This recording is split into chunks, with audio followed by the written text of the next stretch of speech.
this is what I believe, and I'm willing to die for it. Yeah. Period.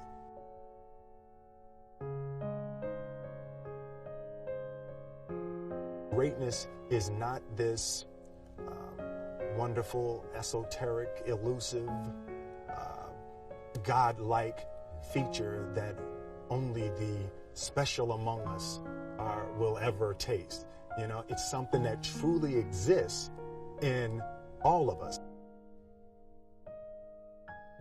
You know what Denzel, when I watch Denzel, I said this to someone a couple of weeks ago, is I'm not the best at anything. You know what I mean? Eddie Murphy is funnier than I'll ever be. Denzel is more powerful than I'll ever be. I think that my strength is I can do everything well. You know, I can do a little bit of everything, and that's what I concentrate on to be my strength. I'll never be able to compete with Denzel. You know, I feel that I'd have to completely dedicate my life to that to even come near being able to compete on that level. A few months ago, I said that I believe that if I chose to, I could be the president of the United States. And I think as I've had a chance to intellectualize why I said that. Yeah. And I think that there's a certain delusional quality that all successful people have to have. You have to believe that something different than what has happened for the last 50 million years of history. You have to believe that something different can happen. I believe, and I learned very young. From parents? From my parents, absolutely. That you don't try to build a wall. You don't set out to build a wall.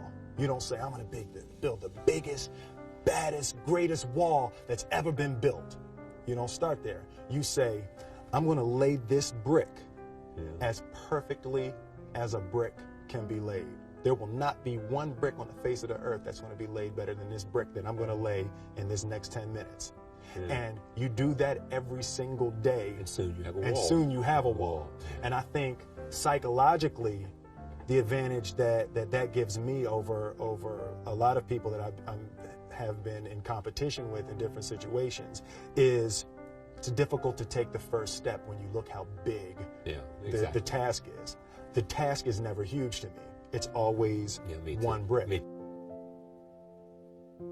Father owned, it actually was an old bakery. When I was growing up, my father was an electrician and a refrigeration man. We would install supermarkets. You see the long freezer cases in supermarkets. We would install those long freezer cases and all the lights. That's what we would do every summer. Yeah. So this one year, my father had his shop, and he decided for whatever reason that he wanted a new wall on the front of his shop. So he tore down probably about 16 feet high and probably about 30 feet long. He just completely tore the wall down, and my brother and I had to dig a 6-foot hole. For the foundation. We would mix in the concrete by hand. A year and a half.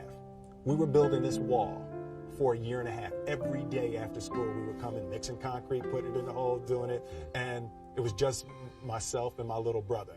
And I remember standing back, looking at that wall, saying, there's going to be a hole here forever.